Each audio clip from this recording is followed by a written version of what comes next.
are all from different political parties. But what affects one person in one party affects the other woman in another party. And so what did we do? We decided to come together, because together our voices are louder. Together we can speak to issues that affect us. That is the first collaboration. And then when, I think maybe this is the same question you were asking, how we are going to achieve that when the bill is passed. All the women in the different political parties, we are going to be looking for competent women.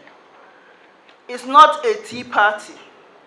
While we are in different political parties, we have already identified the strong women who have the capacity, who have the ability to run on these seats. And so we are in different political parties, yes, but this special seat bill is just reserved for women, yes. And so we are going to be coming out with women from our different political parties who are strong enough to run on these seats.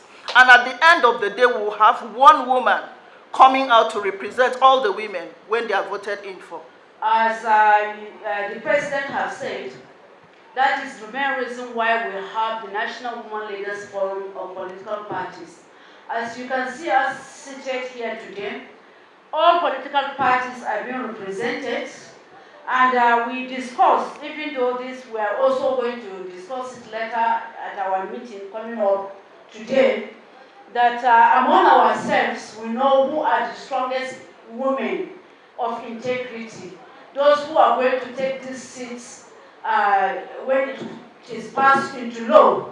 And we have agreed that among ourselves we are going to sponsor ourselves to contest for this election, irrespective of political party, because this is not about political party, it's about the women being represented at the National Assembly, and we are going to do it.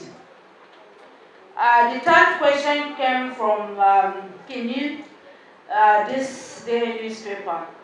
She said it's almost the same thing, that what modalities are we putting in place to avert what happened to Sarah Jibrin?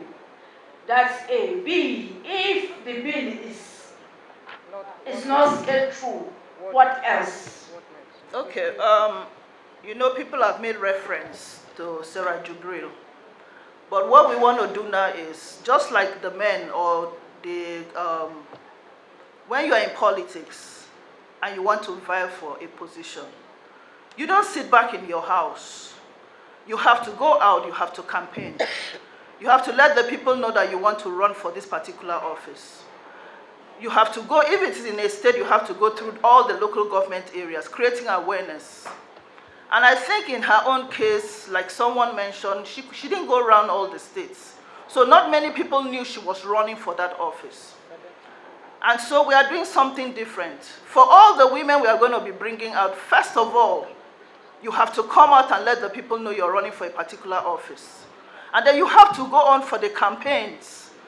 When we talk about capacity and competence, we are putting up women who will not have issues with their certificates. We don't want to put women there who tomorrow, after or in the process of running the elections, we begin to have litigations that they have issues with their certificates.